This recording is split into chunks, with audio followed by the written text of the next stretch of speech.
Hello students, कैसे हैं आप सब। उम्मीद करता हूं आप सभी लोग स्वस्थ होंगे, मस्त होंगे और अपनी पढ़ाई भी अच्छे से कर रहे होंगे। तो स्टूडेंट्स, आज की इस वीडियो में हम पढ़ेंगे क्लास 12 फिजिक्स का एक मोस्ट इम्पोर्टेंट डेरिवेशन। ऐसा मैं इसलिए बोल रहा हूं क्योंकि ये प्रीवियस ईयर्स में आया हुआ है और इस बार भी हो सकता है पूछ ले। तो इस डेरिवेशन को आप अच्छे से ज़रूर पढ़िएगा, जो कि है सेल के टर्मिनल विभवांतर, वैद्युत वाहक बल तथा आंतरिक प्रतिरोध में संबंध। ये जो है डेरिवेशन भी और रिलेशन भी है ना, दोनों तरह से पूछा जा सकता है। सो यहाँ पर आज की इस वीडियो में आपको ये बिल्कुल हलवा करके ये टॉपिक देने वाला हूँ। तो इस वीडियो को आप कंप्लीट देखिएगा, आप भी इस टॉपिक को करना सीख जाएंगे, बिकॉज काफ़ी आसान टॉपिक है। स्टूडेंट इसे कॉम्प्लिकेटेड समझते हैं, डरते हैं इससे, लेकिन ये बहुत मज़ेदार है। अगर आप इसे समझ के करेंगे ना तो ये आपको बिल्कुल हलवा लगने वाला है। मैं ऐसा डायग्राम बना करके लाया हूँ जिससे कि डायग्राम से ही आपको सारी चीज़ें क्लियर हो जाएंगी। तो चलिए दोस्तों, बिना टाइम वेस्ट किए वीडियो शुरू करते हैं। तो दोस्तों, सेल के टर्मिनल विभवांतर, वैद्युत वाहक बल तथा आंतरिक प्रतिरोध। सबसे पहले आपको ये जानना है कि मैंने बोल क्या क्या दिया है ना। टर्मिनल विभवांतर क्या होता है, वैद्युत वाहक बल क्या होता है और आंतरिक प्रतिरोध क्या होता है ना। अगर आपको यही पता नहीं होगा तो आप कैसे किसी डेरिवेशन को कर पाएंगे, है ना। तो यहाँ पर आप देखिए टर्मिनल विभवांतर। टर्मिनल विभवांतर तो हमें उसे सिंपली विभवांतर कहते हैं। यहाँ पर आप देखेंगे हमारी बैटरी है और बैटरी से जो विभवांतर उत्पन्न होता है, जो टर्मिनल पे विभवांतर उत्पन्न होता है, उसे हम टर्मिनल विभवांतर कहते हैं। इतना आपको समझ में आया। और जो हमारा वैद्युत वाहक बल है, वैद्युत वाहक बल किसे कहेंगे तो ई बोले तो वैद्युत वाहक बल, इसे हम इलेक्ट्रोमोटिव फोर्स कहते हैं। ओके, और इसे हम ई से डिनोट करते हैं, वैद्युत वाहक बल। ओके, और आंतरिक प्रतिरोध। आंतरिक प्रतिरोध क्या है, ये नॉर्मल वाला प्रतिरोध नहीं है, ये आंतरिक बोले तो अंदर का प्रतिरोध है ना। किसके अंदर का, बैटरी के अंदर का। जो आपकी बैटरी होती है ना, उसमें आपका एक घोल पाया जाता है, घोल होता है ना रासायनिक वाला, तो उसमें जो है कुछ ना कुछ प्रतिरोध होता ही है। ऐसा मान लीजिए जो आपकी बैटरी है ना, उसमें कुछ ना कुछ तो उसका प्रतिरोध होगा ही। और हमारा जो परिपथ है उसमें भी हम प्रतिरोध लगा देते हैं। तो दो प्रतिरोध हो गए, एक बाह्य प्रतिरोध और एक आंतरिक प्रतिरोध। बाह्य मतलब जो हमने बाहर सर्किट पर लगाया है, और आंतरिक बोले तो जो हमारी बैटरी के अंदर है ना, बैटरी के अंदर वाला प्रतिरोध, तो इसे हम आंतरिक प्रतिरोध कहते हैं।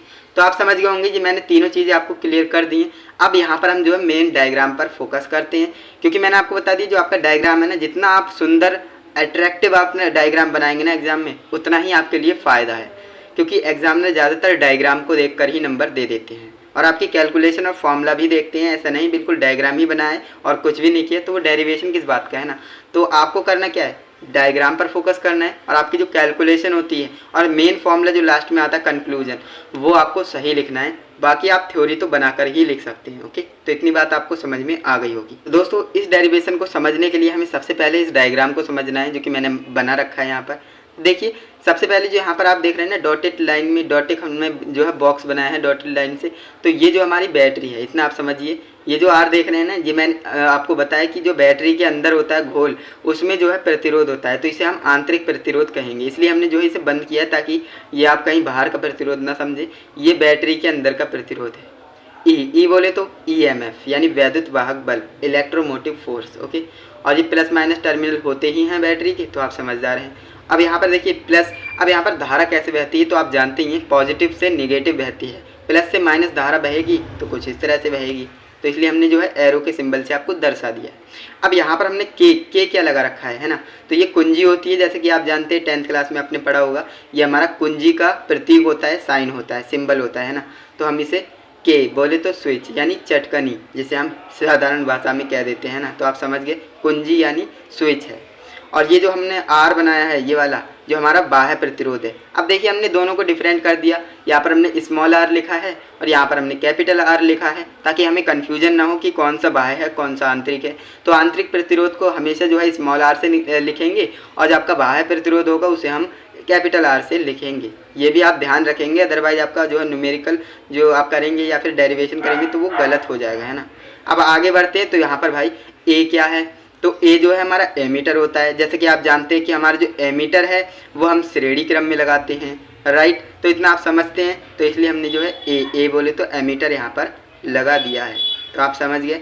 अब यहाँ पर आप देखेंगे, आगे बढ़ते हैं। तो आगे बढ़ेंगे तो कुछ नहीं, यहाँ पर हमारा बैटरी में दोबारा जो है करंट चला जाएगा, ये हो जाएगा, है ना। अब यहाँ पर देखिए वी क्या है यहाँ पर, तो ये हमारा वोल्टेज है। जैसे मैंने आपको बता दिया विभवांतर, टर्मिनल विभवांतर, ये यहाँ अब देखिए वोल्ट मीटर है, सॉरी ये तो ये वोल्ट मीटर है, तो इसलिए ये समांतर क्रम में लगाया गया है, यानी विभवांतर। ओके, तो ये आप ध्यान रखेंगे। तो फ्रेंड्स डायग्राम को तो हमने अच्छे से समझ लिया है, इसकी थ्योरी लिख देंगे। थ्योरी में कुछ भी नहीं लिखना है, जो मैंने आपको बताया है सिंपल वही लिखेंगे। ज़्यादा लंबी चौड़ी थ्योरी बिल्कुल भी नहीं लिखेंगे, क्योंकि इसमें आपका टाइम वेस्ट होगा। फ्रेंड्स यहाँ पर आप देख सकते हैं थ्योरी में मैंने क्या लिखा है। माना एक वैद्युत परिपथ है जो हमने यहाँ पर बना रखा है, जिसके सेल का वैद्युत वाहक बल E है। मैंने आपको बताया E बोले तो इलेक्ट्रोमोटिव फोर्स है ना, वैद्युत वाहक बल, इसे हम E से डिनोट करते हैं।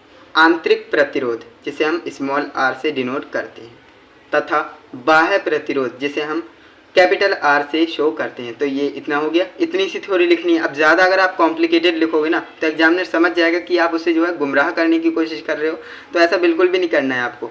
आपको थ्योरी कम लिखना है, सफिशिएंट लिखना है ना। अब यहाँ पर आप आगे बढ़ेंगे तो देखिए परिपथ में कुल प्रतिरोध, जो आपका परिपथ है, सर्किट है, उसमें कुल रेजिस्टेंस कितना है, टोटल रेजिस्टेंस कितना है, तो वो अब ऑब्वियसली बात है जो आपके दोनों रेजिस्टेंस है उन्हें आपको जोड़ना है। तो यहाँ पर देखिए R प्लस R यानी capital R plus small r। यहाँ पर मैंने क्यों लिखा है, यहाँ पर आपको समझाता हूँ। देखिए आपका परिपथ में कितने प्रतिरोध हैं, तो दो ही तो प्रतिरोध है ना, एक आंतरिक प्रतिरोध हो गया और एक बाह्य प्रतिरोध हो गया। तो हमें करना क्या है, टोटल प्रतिरोध हमसे पूछा है, कुल प्रतिरोध, तो हम दोनों को ऐड कर देंगे, ये वाला प्रतिरोध और ये वाले प्रतिरोध को जोड़ देंगे तो हमारे पास कुल प्रतिरोध आ जाएगा। तो फ्रेंड इसीलिए हमने R प्लस R यानी capital R plus small r लिख दिया है। तो फ्रेंड्स अब यहाँ पर हम बोल रहे हैं कि कुंजी K को लगाने पर परिपथ में प्रवाहित धारा, जो हम कुंजी K है इसे ऑन कर देंगे, कुंजी K को भाई ऑन कर देंगे तो सर्किट में जो है करंट फ्लो होने लगेगा, यानी जो आपका परिपथ है उसमें धारा प्रवाहित होने लगेगी। तो फ्रेंड्स होगा क्या, देखिए I बराबर सेल का वैद्युत वाहक बल बटे कुल प्रतिरोध, ये हमारा जो है हो जाएगा। कैसे होगा, यहाँ पर आप देख सकते हैं, जो आपका अगर के स्विच को आप ऑन कर रहे हो तो उसमें धारा प्रवाहित होने लगेगी। तो I बराबर सेल का वैद्युत वाहक बल जिसे हम E से डिनोट करते हैं, और कुल प्रतिरोध जो कि हमने यहाँ पर निकाल रखा है। ओके, इसीलिए हमने पहले निकाला था। अब यहाँ पर आपको करना कुछ नहीं है, I बराबर E बटे R प्लस R। ये क्यों हो गया, देखिए I बराबर सेल का वैद्युत वाहक बल। सेल का वैद्युत वाहक बल क्या होता है, तो आपको बताया था मैंने, E होता है, तो इसलिए यहाँ पर E लिख दिया। अपॉन में R plus R, capital R plus small r क्यों लिखा, क्योंकि यहाँ पर हमसे कुल प्रतिरोध बोला गया था, है ना। तो कुल प्रतिरोध बोल रहे हैं तो हमने दोनों को लिख दिया R प्लस R, है ना। तो ये आप जो रेड कलर के बॉक्स में देख रहे हो, ये हमारा जो है कुछ इस तरह से हो गया। अभी हमारा जो है नेक्स्ट स्टेप क्या होने वाला है, चलिए उसे देखते हैं।